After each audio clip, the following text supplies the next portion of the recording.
De la part de Yeshua Mashiach, notre Père et notre Dieu. Nous vous bénissons dans le nom de Jésus. Alléluia.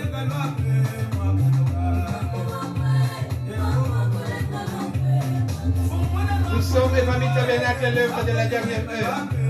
La lumière du soir, la pluie de l'arrière-saison.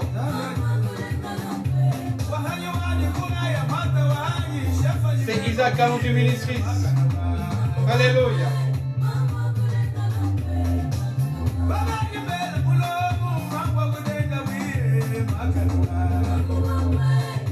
Soyez bénis, chers abonnés d'Evami Tabernacle sur Facebook. Evami Tabernacle, Jésus t'aime. Soyez bénis. Alléluia.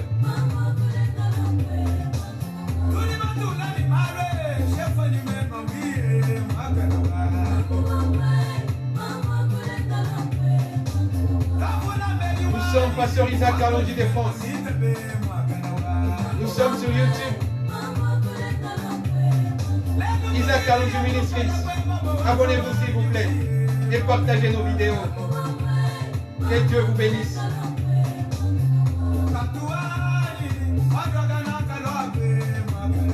Soyez bénis. Que Dieu vous bénisse abondamment.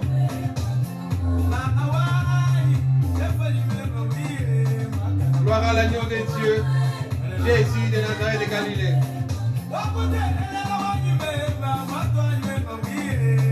Nous sommes une évangélisation missionnaire. Evami Tabernacle. Évangélisation missionnaire Tabernacle. Nous annonçons la pluie de l'arrière-saison. La pluie de l'arrière-saison, la lumière du soir. De la Shekinah. Par le pasteur Isaac Kalonji de France. Soyez bénis, chers bien-aimés. Nous sommes des ouvriers du temps du soir.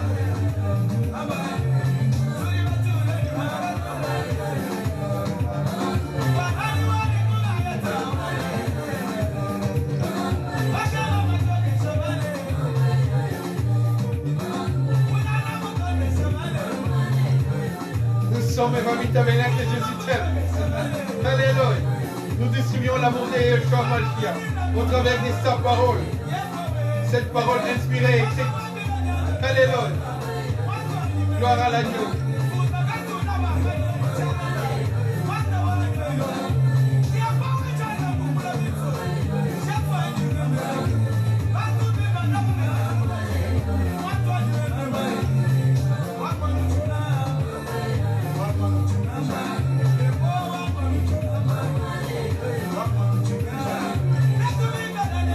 Pasteur Isaac Kalonji de France.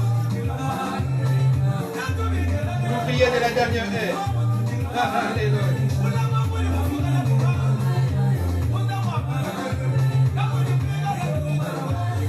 Soyez bénis de la part de Yeshua Mashiach.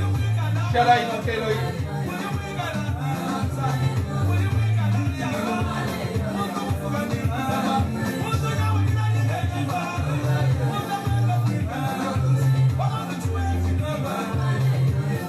Jésus-Christ est Seigneur.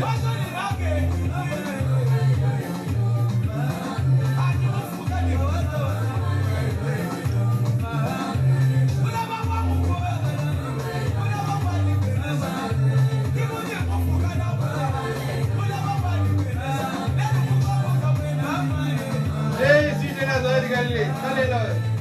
Yeshua HaMashiach. Les dieux d'Evami Tabernacle.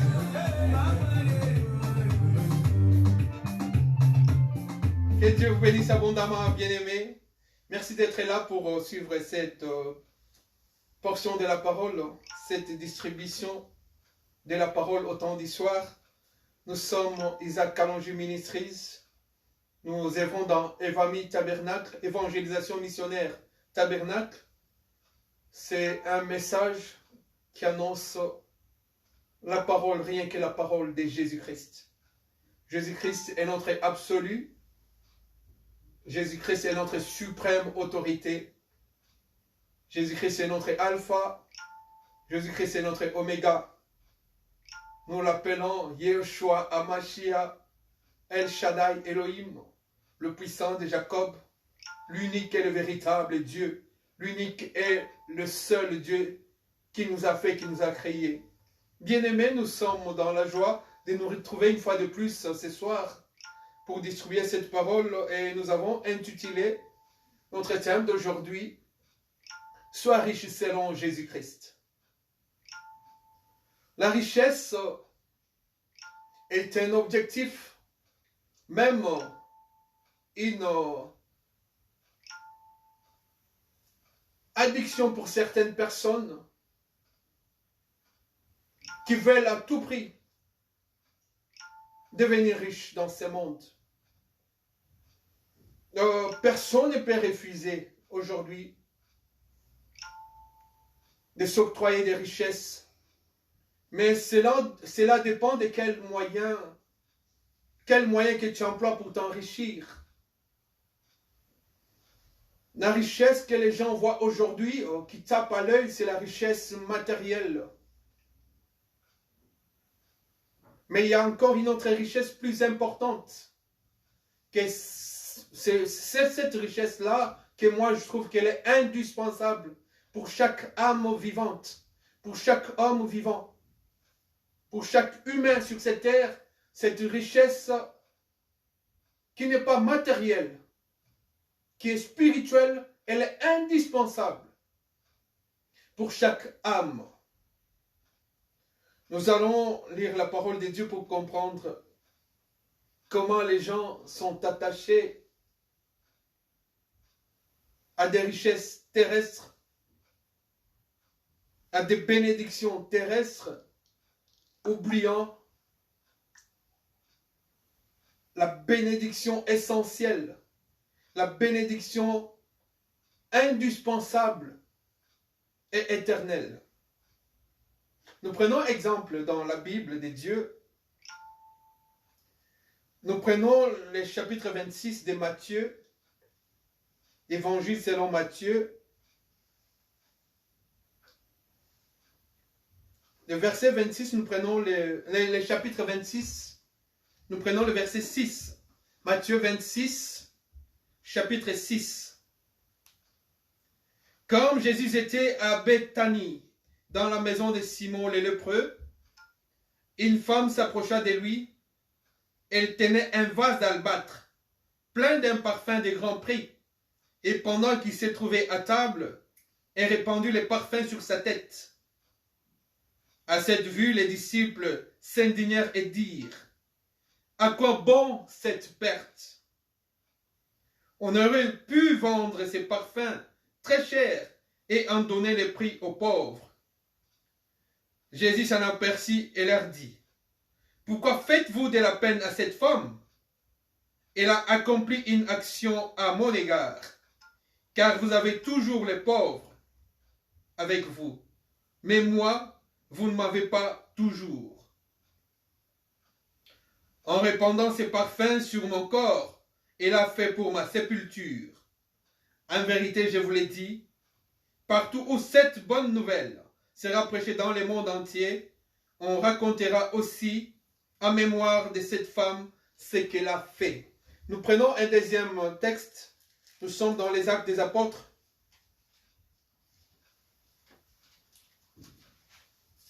Nous prenons Actes des Apôtres au troisième chapitre.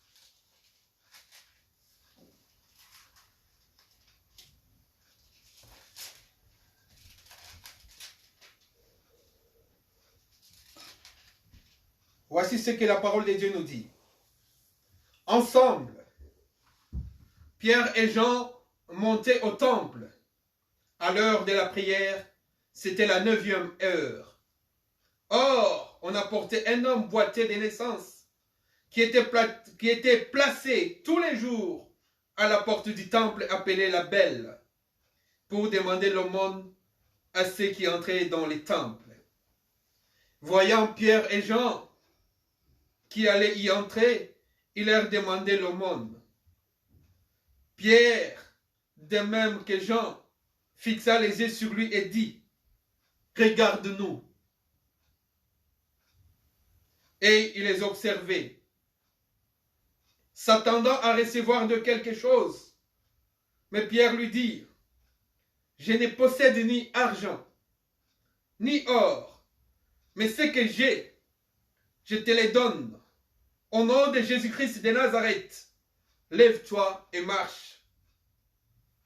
Les saisissant par la main droite, il les fit lever à l'instant.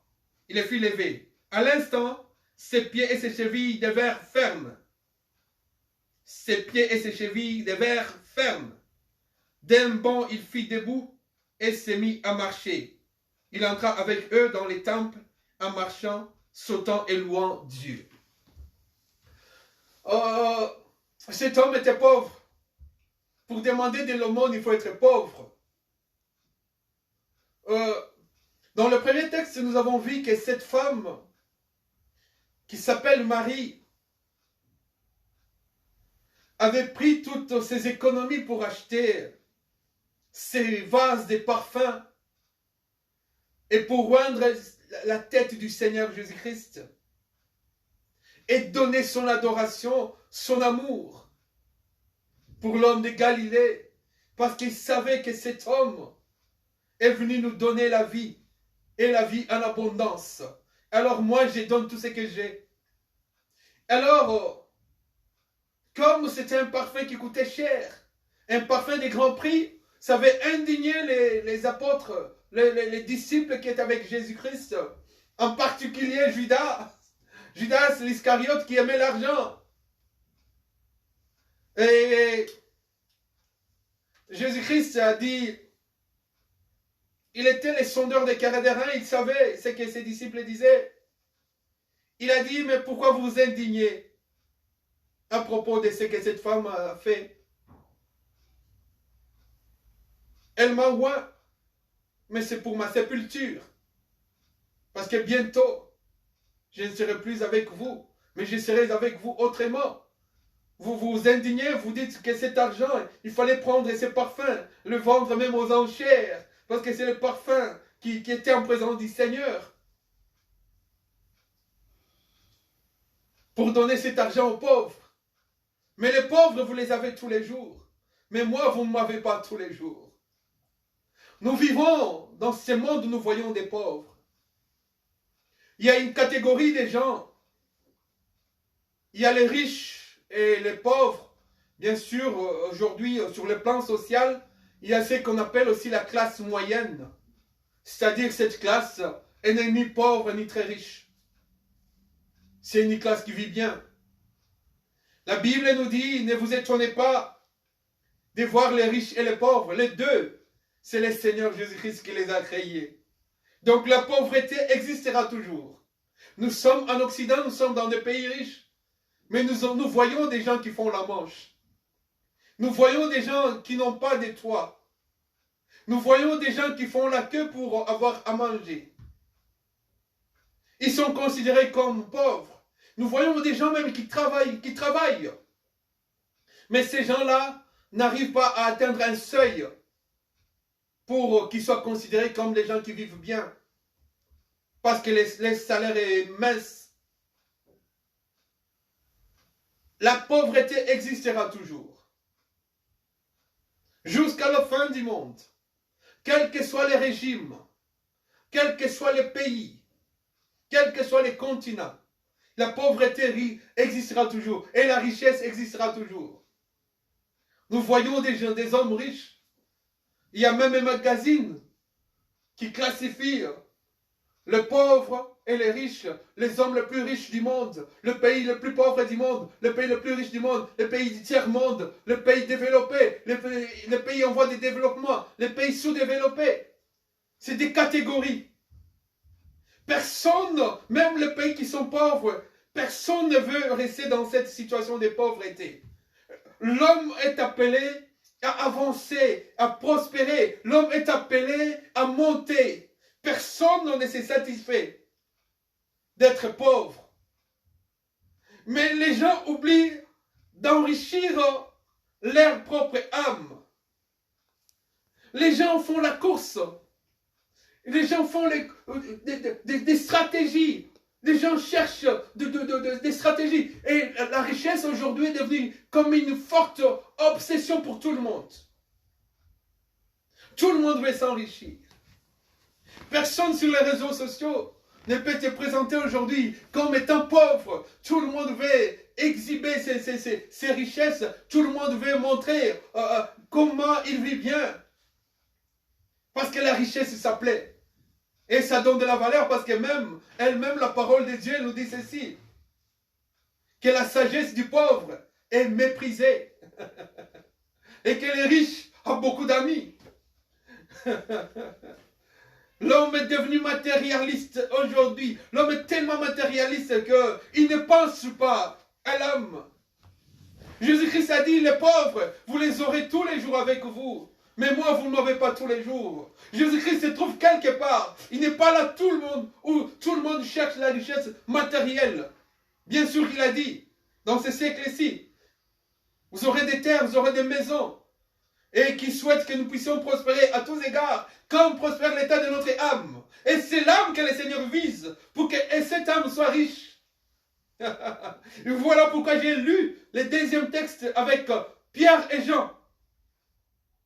Pierre et Jean allaient au temple pour adorer le Seigneur. Mais devant ce temple, il y avait un homme qu'on appelle, un homme lépreux, un homme pauvre, qui faisait la marche, qui demandait, qui quémandait chaque fois, qui était mendiant. Et cet homme avait besoin, chaque jour, d'avoir des petits sous dans sa main pour se nourrir, pour se vêtir.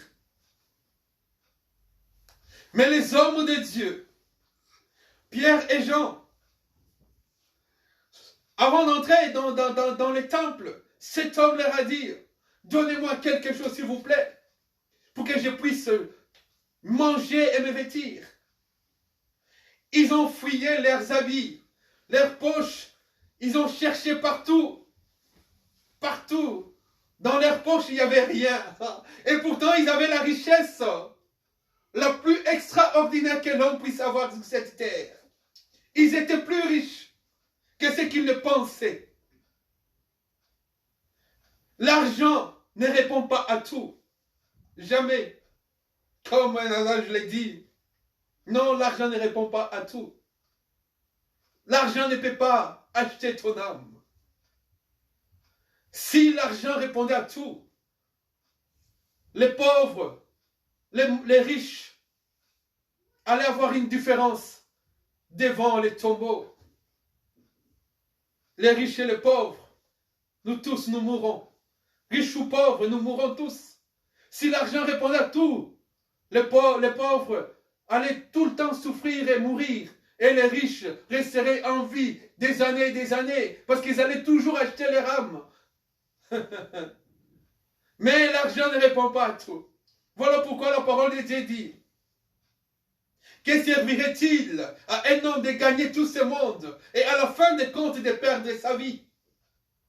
Tu peux tout avoir sur cette terre. Tu peux être l'homme le plus riche de tous les temps, mais tu mourras. Et on ne t'enterrera jamais avec ta richesse. Même si on te met avec des lingots d'or, ça ne partira pas avec ton âme. Et ton corps pourrira. Même si on a fait tout pour que toi tu ne puisses que rester intact, mais ton âme ne sera plus là. Tu ne bougeras plus, tu ne parleras plus. Parce que l'âme se détachera de ton corps et partira.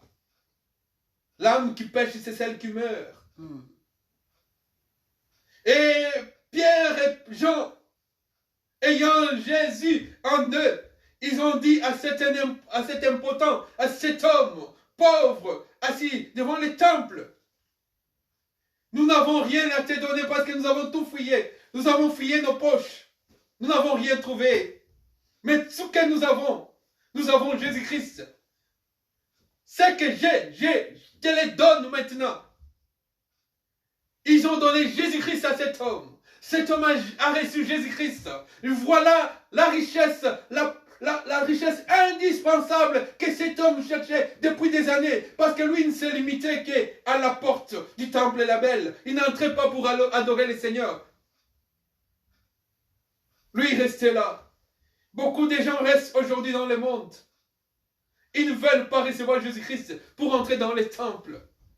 reçois Jésus-Christ et tu entreras au ciel. Et quand cet homme a reçu Jésus-Christ, Pierre et Jean l'ont pris par la main, l'ont saisi par la main, et d'un bond il s'est levé, ses chevilles sont devenues fermes, et ses pieds sont devenus fermes. Il a commencé à marcher avec les apôtres, ceux qui avaient la parole, parce que lui aussi a reçu la parole, et il est entré dans les temples. Dès que tu reçois Jésus-Christ, tu entres aussi dans les temples, qui est le corps du Christ.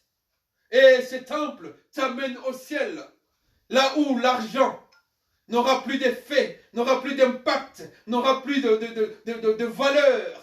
Là, il n'y a que la parole de Dieu qui puisse t'amener là au ciel. Si tu reçois Jésus-Christ maintenant comme Seigneur et Sauveur, dans ces temps d'histoire, tu entreras dans les temples. Et les temples, c'est la vie éternelle. Et la vie éternelle en Jésus-Christ.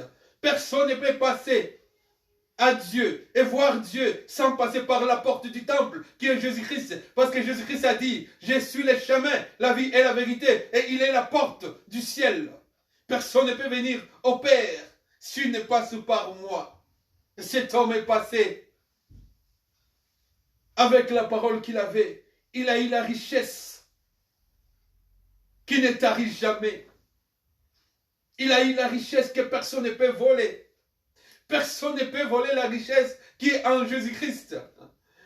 Nous sommes les plus heureux. L'apôtre Paul dit ceci: nous sommes pauvres selon la chair, mais nous enrichissons plusieurs. Je vous enrichis avec cette parole de Jésus-Christ. Si tu la reçois, tu es l'homme le plus heureux, parce que tu ne passeras plus par la mort. En Jésus-Christ, il n'y a plus de condamnation. Quelle richesse! Tu achètes même les juges. Au travers du sang de Jésus-Christ, tu achètes les souverains juges. Tu ne passeras plus par le jugement. Et tu seras sauvé. Reçois Jésus-Christ comme Seigneur et Sauveur. Tu seras sauvé. Voici la richesse indispensable que personne ne peut voler, que personne ne peut détruire. C'est un trésor inestimable. Jésus-Christ de Nazareth de Galilée, que Pierre et Jean ont donné à cet homme. Et c'est ce que moi je te donne aujourd'hui. Distribue cette parole. Tu vas participer à l'enrichissement de plusieurs âmes. Que Dieu te bénisse dans le nom de Jésus-Christ. Soyez bénis, soyez loués, soyez célébrés. Célébrons le Seigneur Jésus-Christ qui nous a bénis en nous donnant ces temps d'histoire pour que nous puissions recevoir cette parole. Que Dieu vous bénisse.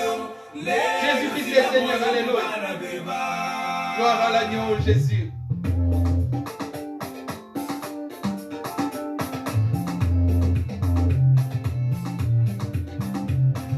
Soyez bénis, chers bien-aimés.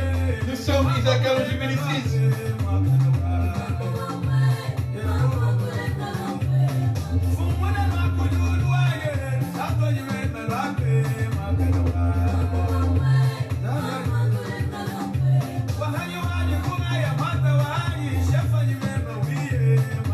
Alléluia. Soyez bénis dans le nom de Jésus.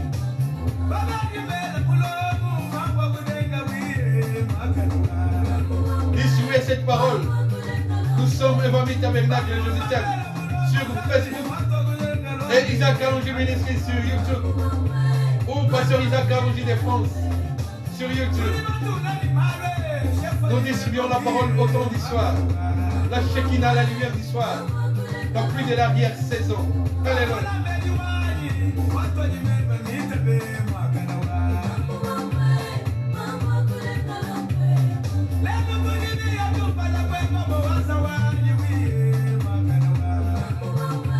Que Dieu bénisse abondamment Yeshua, Amachel, Shaddai, notre Père et notre Dieu est merveilleux. La richesse indispensable pour chaque âme. Tu n'as pas Jésus-Christ, tu n'as pas la vie. Alléluia. Ah non. Quel bonheur d'avoir cet homme de Galilée comme Seigneur et Sauveur.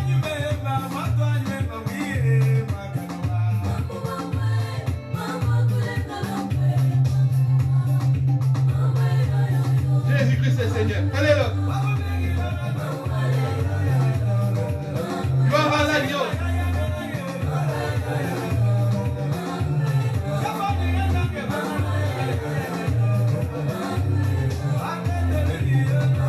Oui, alléluia.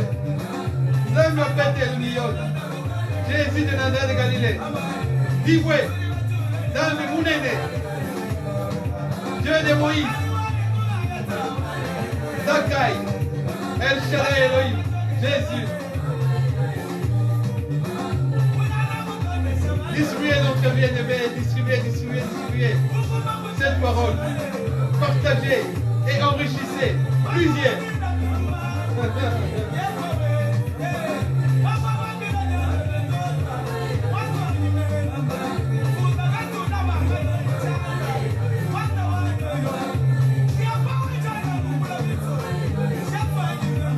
Yehowa, Jésus.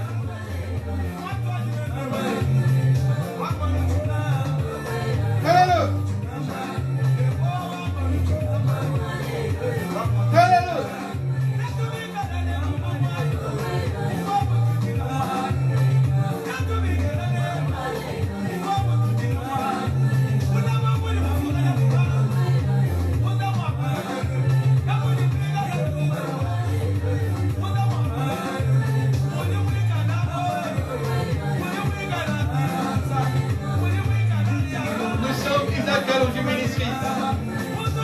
Pasteur Isaac Alonji de France, c'est YouTube. Nous œuvrons dans Évangile Tabernacle, un ministère situé en France. Évangélisation missionnaire, Tabernacle, la pluie de l'arrière-saison, la lumière du soir, la Shekinah. Alléluia.